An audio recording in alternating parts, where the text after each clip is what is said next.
and welcome to week 5 of our at-home pilgrimage, where this week's strength is kindness. To be honest, I've been looking forward to this week for such a long time, as in the 6 times I filled out the VIA Character Strength Survey, I found kindness to become number 1 on 5 occasions and number 2 on the other. While some of the other strengths seem to actually be more of a challenge, this one seems to come naturally and be a part of my makeup. I think I've always believed that kindness can cost nothing but mean everything. I somehow absorbed this through my life. My memory is that it came from my grandparents, that I should give without remembering and receive without forgetting. So far on our pilgrimage, we've journeyed through perseverance, honesty, zest, and love. And there are definitely obvious connections and links leading us to this week's strength of kindness. Kindness is a lived expression of love for the other. Do things for people not because of who they are or what they can do in return, but because of who you are. Maybe the one person in the world that we need to be kinder to is ourselves. And during this time, we get to practice. We know that Jesus both gave and received kindness in many forms in his life. He washed feet, he healed pain, he forgave sins. He also had his feet washed, and he accepted invitations to people's places for meals. St. Paul also says to us this: "Therefore, as chosen people, holy and dearly loved, clothe yourself with compassion, kindness, and humility, and gentleness and patience." He said that to the Colossians. He says it to us now. In the Catechism of the Catholic Church, our document that tells us about the guidelines of faith, it lists kindness in 1832 as one of the fruits of the Holy Spirit. So in Canon 1832 it says, "The fruits of the Holy Spirit are perfections that the Holy Spirit forms in us as the first fruits of eternal glory." The tradition of the Church lists 12 of them: charity, joy, peace, patience, kindness, goodness, generosity, gentleness, faithfulness, modesty, self-control, and chastity. From Galatians, that list came. Kindness is a virtue which lifts the spirits and touches the hearts of the people we encounter in our lives. When kindness is amplified by grace, theologians, you might have to look that word up, the study of God, they call it an infused or supernatural virtue gifted to us in baptism. And that when that virtue of kindness becomes part of our nature, perfecting us in grace, it is the manifestation of the fruit of the Holy Spirit. Kindness, therefore, involves acts of kindness. And these acts of kindness can increase by way of practice, prayer, and the sacramental life. The goal, then, is to become proficient in producing them, these acts of kindness, in cooperation with the Holy Spirit. There's a wonderful book called The Hidden Power of Kindness by Father Levasik, and he points out that even a kind smile or a simple compliment can bring joy to someone. I think we should try to resolve to pray to the Holy Spirit to ripen that gift of kindness in us. John's Gospel says, "Ask and you shall receive." And please try and keep that in mind. I'm not trying to say that all kindness is all power, but it is a powerful thing. Authentic kindness has the power to make another person's life more bearable, less miserable, to repair damaged self-esteem in a person, or even produce joy and happiness in their souls. It really is a tremendous power. It's a strength. And regarding this power of kindness, Father Levasik states, "Not only is kindness due to everyone, but a special kindness is due to everyone. Kindness is not kindness unless it's special. Its charm consists in its fitness, its timeliness, and its an individual application.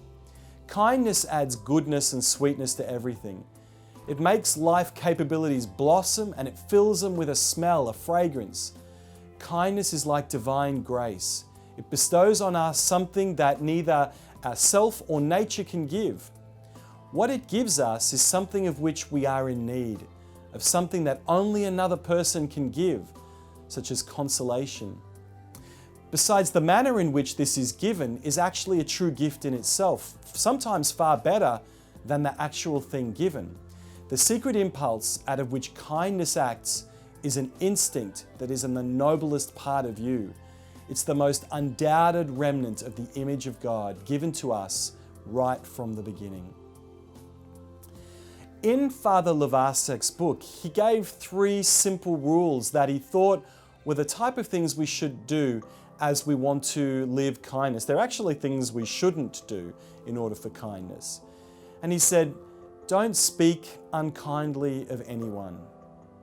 Don't think unkindly about anyone. And don't act unkindly toward anyone.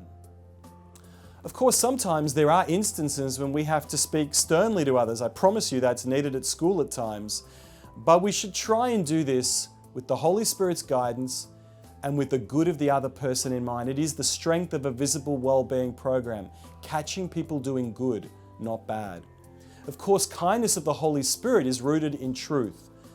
The essential mission of the Holy Spirit is to help us to defeat sin, and this is because of the salvation offered to Jesus. This is what we read in John's Gospel. We're filming today in the Health and Wellness Centre, created out of kindness because of health concerns and caring for students. I want to share with you some science-backed ways that being kind is actually good for your health. We know that the golden rule is to treat others the way that we want to be treated. And while this is an old adage that maybe we learned from an early age, there are actually a number of real-life benefits associated with the way we treat others, not only in faith but in science as well, who go hand in hand. Science shows us that as children we're biologically wired to be kind, and we can further develop this trait with practices and repetition. Sometimes, however, due to outside influences and the stress of our day-to-day lives, we can lose this inherent ability. We can forget to be kind. Kindness and empathy help us to relate to each other and have more positive relationships with friends and family, and even perfect strangers we encounter in our daily lives. Besides just improving personal relationships, however, kindness can actually make us healthier. And there are 6 science-backed ways that I'm going to try and share with you that improves our health through kindness. That's why we're here in the Health and Wellness Centre. Kindness releases feel-good hormones. Have you ever noticed that when you do something nice for someone else, it actually makes you feel better too? This isn't just something that happens randomly. It has to do with the pleasure centers in our brain. Doing good things for others boosts our serotonin, the neurotransmitter responsible for feelings of satisfaction and well-being.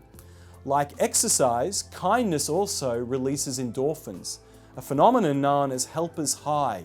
Anyone who's done that will know that feeling. So go ahead, volunteer, help someone in need, look after someone and care for them, and it might just be the pick you up that you need. The second is that kindness can ease anxiety. Anxiety, whether it's mild nervousness or severe panic, is an extremely common human practice. And while there are several ways to reduce anxiety, like meditation, exercise, prescription medications, and natural remedies, it turns out that being kind to others can be one of the easiest, most inexpensive ways of keeping anxiety at bay. As pointed out in a study of happiness from the University of British Columbia, UBC, that social anxiety is associated with low positive affect, PA, a factor that can significantly affect psychological well-being and adaptive functioning. Positive affect refers to our experience of positive moods, such as joys, interest, and alertness. The University of British Columbia researchers found that participants who engaged in kind acts displayed a significant increase in their PA that was sustained over the 4 weeks of the study. So the next time you're feeling a little anxious, look for an opportunity to help someone else. This could range from smiling, or calling someone, or volunteering, or lending your time to an organization. Even a small gesture can make a huge difference. Kindness is also seen as being good for your heart. Making others feel good can warm your heart, sure, but being kind to others can also affect the actual chemical balance of our hearts. Kindness releases the hormone oxytocin.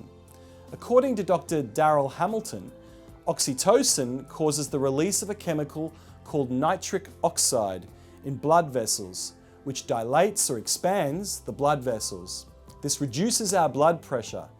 Therefore, oxytocin is known as cardioprotective hormone. I practice that. Cardioprotective, because it protects the heart by lowering our blood pressure. Kindness strengthens our heart both physically and emotionally. Maybe that's why people say when you're kind and caring to people, you have a really big heart. We're told in science that it can help us live longer. Who doesn't want that? Well, I certainly do.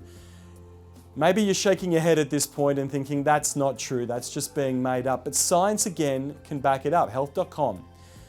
You're at greater risk of heart disease if you don't have a strong network of family and friends. When you're kind to others, you develop strong, meaningful relationships and friendships.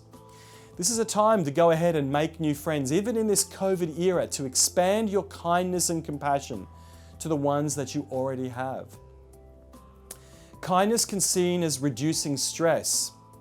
In our busy, always on the go lives, maybe challenged by this COVID era, we're constantly looking for ways to reduce stress. It may be easier than we think. Helping others lets us get outside of ourselves and take a break from the stresses in our own life. And this behavior can also make us better equipped to handle stressful situations. It's called affiliative behavior, another big word again, but it's a behavior that builds on our relationships with others.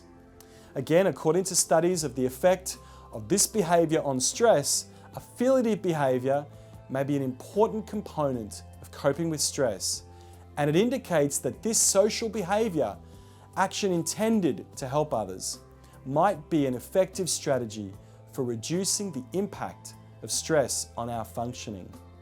Kindness prevents illness as well. Inflammation in the body is associated with all sorts of health problems such as diabetes, cancer, chronic pain, obesity, and migraines, something I also have to personally deal with. But volunteering manifested the strongest association with lowering levels of inflammation. Oxytocin also reduces inflammation, and even little acts of kindness can trigger oxytocin's release. Kindness may be the secret sauce to a healthy, happy life. But don't just take my word for it. Share a smile, make a donation, volunteer, help others, be kinder than you have to. Next week's Character Strength is Social Intelligence. I want to tell you a story of a homily I gave, 40 degrees, 96% humidity. I gave this small homily. Give without remembering, receive without forgetting. And after the homily, a student came up very emotionally and said, "Thank you very much." I thought it was because it was a short homily. So I said, "That's okay, but what are you actually saying sorry for?" He looked at me puzzled, even a little bit hurt, and he said, "Don't you remember?" I had a mind blank. I had absolutely no idea why he was thankful, and I had to admit that I'd forgotten. He then reminded me that he'd been expelled from another school and that I had accepted him and his family into Iona to get another chance. Then he had a huge smile on his face and he said, "We just did the homily. You didn't remember you helped me and I never forgot." We both smiled at that moment. There was a huge release of oxytocin. So in a world where you can be anything, be kind. Thank you.